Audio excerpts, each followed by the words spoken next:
You are listening to a broadcast of the First Congregational United Church of Christ, Phoenix.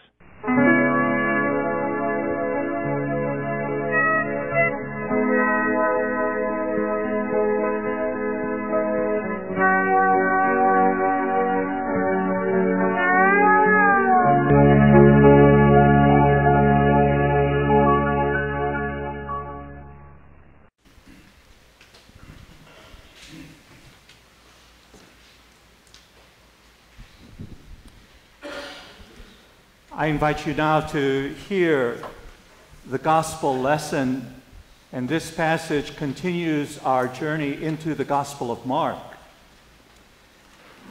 And in this passage, we read about two healings that Jesus performed. From there, he set out and went away to the region of Tyre. He entered a house and did not want anyone to know he was there. Yet he could not escape notice. But a woman whose little daughter had an unclean spirit immediately heard about him, and she came and she bowed down at his feet. Now the woman was a Gentile of Syrophoenician origin. She begged him to cast the demon out of her daughter. He said to her, "Let the children be fed first, for it is not fair to take the children's food and throw it to the dogs." But she answered him, "Sir, even the dogs under the table eat the children's crumbs." Then he said to her, "For saying that, you may go. The demon has left your daughter." So she went home, found the child lying on the bed, and the demon gone. Then he returned from the region of Tyre and went by way of Sidon toward the Sea of Galilee in the region of the Decapolis. They brought to him a deaf man who had an impediment in his speech, and they begged him to lay his hand on him. He took him aside in private, away from the crowd, and put his fingers into his ears, and he spat and touched his tongue. Then looking up to heaven, he sighed and said to him, "Ephphatha," that is, be open. And immediately his ears were opened, his tongue was released, and he spoke plainly. Then Jesus ordered them to tell no one, but the more he ordered them, the more zealously they proclaimed it. They were astounded beyond measure, saying, "He has done everything well. He even makes the deaf to hear and the mute to speak."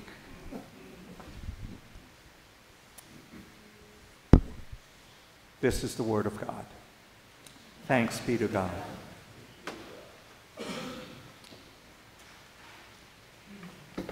Well, here we go again. It was not enough for the lectionary writers, those who prepare the series of texts for us to consider, and for the gospel writer Mark to heap on our plate an even more difficult passage than we had last week. But they did it again. Well, let me refresh your memories about last week's text if you were here, and a short recap if you were not. The scribes and the Pharisees, some of Jesus' favorite people, confront Jesus and accuse his disciples of violating a long-held tradition, and that is washing their hands before they consume any food. Now, their concern was not about sanitation, but of transgressing a religious tradition which had been carried on for many generations. Well, Jesus blasts them and says, you're a bunch of hypocrites. And he proceeds to explain why. He says they are more concerned about keeping tradition outwardly so others can see than in obeying the law. He concludes that it is what comes from the heart, from inside of people, that defile people. All this teaching about the heart being the source of all evil is kind of hard to take, isn't it? Even though we may know that that is the truth. Well, Mark follows up this difficult passage with the one I just read this morning. Now, on its face, it's a couple of healing stories, and we like those. They make us feel good. Jesus heals the daughter of a Gentile woman who comes pleading for help. And then we find Jesus traveling a bit and going up the coast and healing a man who could not speak or hear. And we rejoice because we love it when Jesus does this kind of thing, and we know what it feels like to have those who are close to us healed. But not so fast. Embedded in this first healing story are a couple of layers of nuanced meaning that give us pause. For we find Jesus traveling into one of the most prominent seaport cities in the region, Tyre. It was a bustling Mediterranean community. But more importantly for our thinking, the majority of people who lived in Tyre were Gentiles. Gentiles were the ones who were distinguished from the Jews. You were either in the Jewish community, one of them, or you're everything else. Well, Jesus' reputation precedes him, and the word spreads that this great healer who has the ability to do marvelous things is somewhere in the city. And the woman in the story, hearing the buzz, with a desperately ill child, comes to Jesus, finds him, and begs for the life of her daughter. As you may imagine, her hope is that Jesus will be willing to use his great powers, and in the belief system of that day, cast out demons, because demons were responsible for any illness that we may have. Here is where things get downright uncomfortable for me, and I think for most of us who overhear this intense conversation. Now, we would prefer, if we had our druthers, in our compassion, to have Jesus say to this woman, "Go, your faith has made your child well, she is healed." Instead, Jesus replies in a, to me, a cutting and unkind way, and responds, "Let the children be fed first, for it is not fair to take the children's food and throw it to the dogs." Now, since the woman has not asked for food, we must take Jesus' response to be figurative and not literal. Since the woman was a Gentile, the most obvious meaning is that Jesus is saying that the children refer to the Jews, the people he immediately came to and ministered to, and the dogs would then be a way to refer to Gentiles. Thus, if you look at it in this way, Jesus' remark is cruel and hostile in saying that his healing is only for the Jews and not for the Gentiles, or at least for the Jews first. Wow. Is this the Jesus that you and I know? Can there be another explanation here? Well, I think there is. And let me share what I think was behind this. No, I don't think it's because Jesus was having a bad day. I don't think it's because Jesus was tired after a long day of traveling by foot and just wanting to crash, and as it says in the beginning, he wanted to be left alone. No, I don't think it's any of that. You see, what I think is going on here is that this was, as I said, a seaport city, a kind of a trade center where boats came and went around the Mediterranean. And so it was a commercial business center.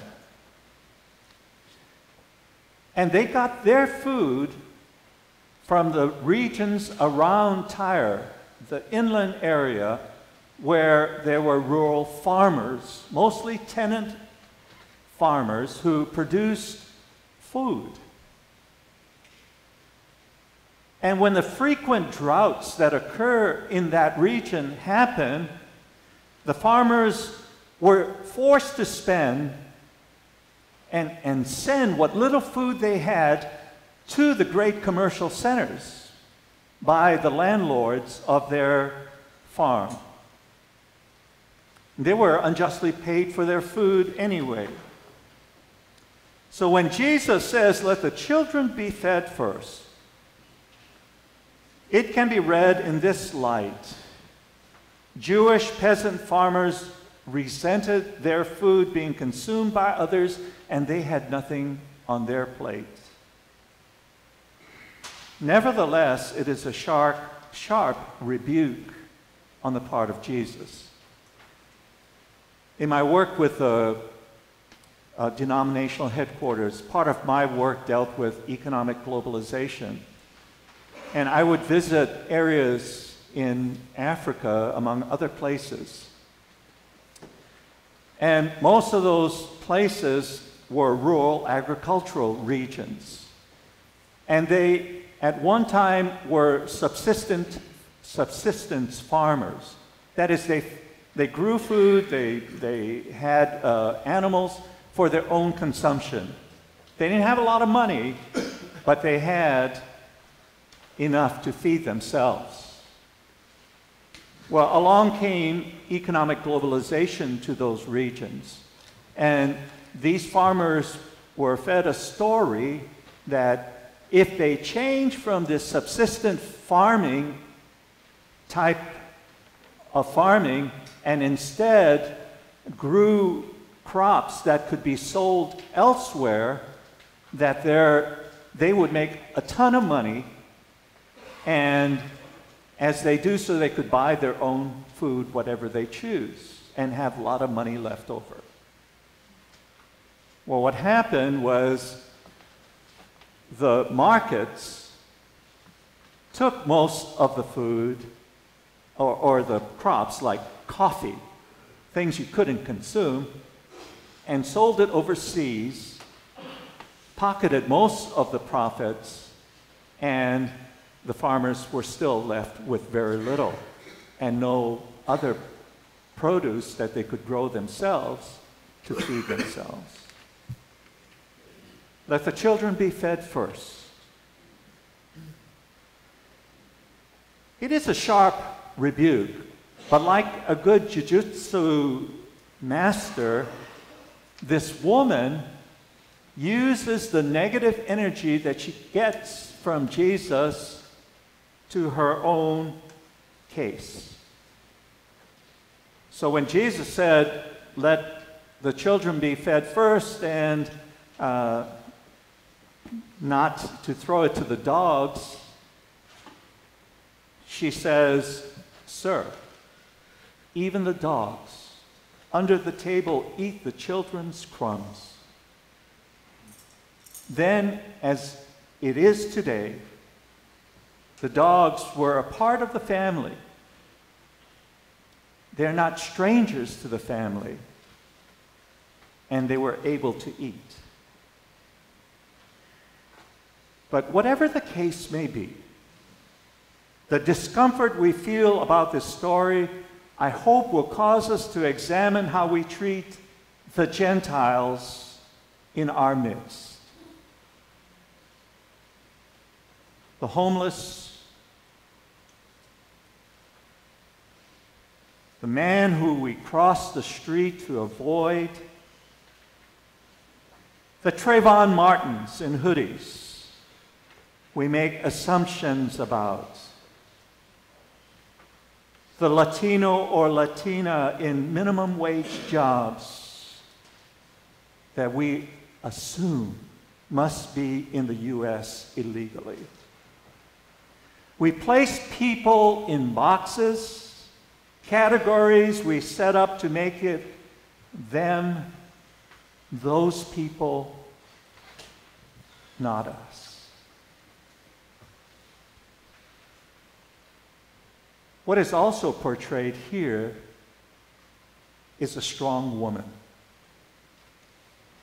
Just imagine what chutzpah it took for a Gentile woman to engage a Jewish rabbi. She had to cross barriers of race, class, and religion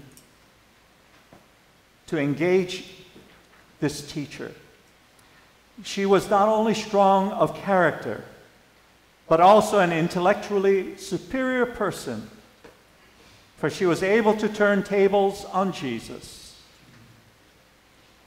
Similarly, you and I will find God's wisdom coming to us from those whom society and even the church may marginalize.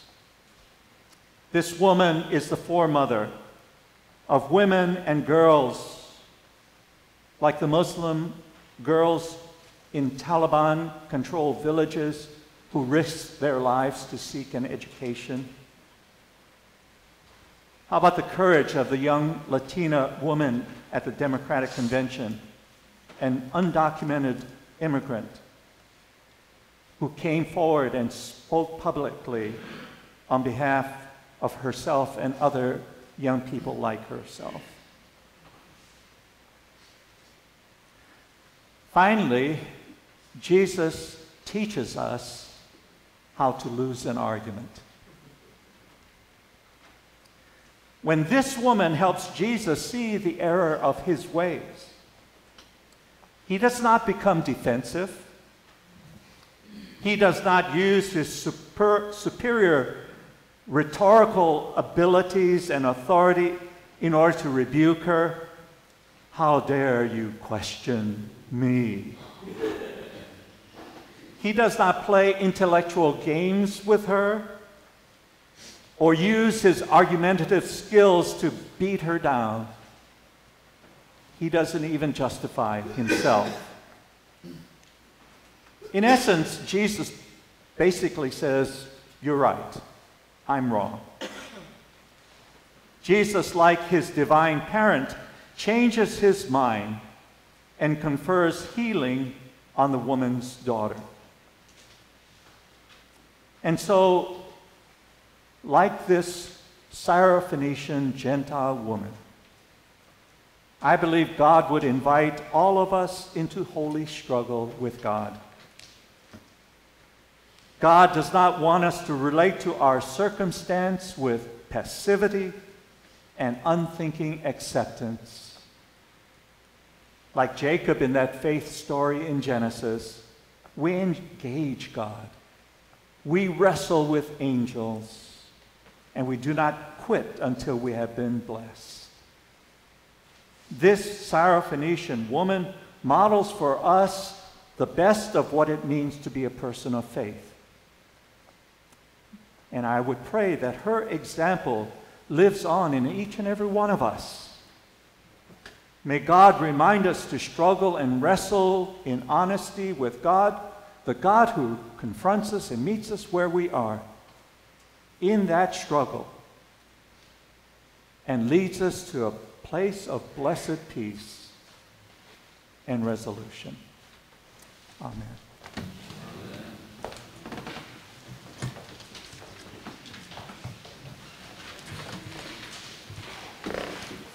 You have been listening to worship at First Congregational United Church of Christ, where God still speaks in a language we can all understand, the language of overwhelming joy and extravagant welcome, a place where the words are for everybody to hear, a place where all are welcomed into the heart of God, a place where God's loving voice always says, "You are my child.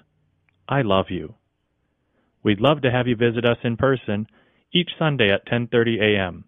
We're located at 1407 North 2nd Street in Phoenix, Arizona. If you missed any portion of this broadcast and for past services, please visit us on the web at phoenixucc.org and be sure to join us next week, right here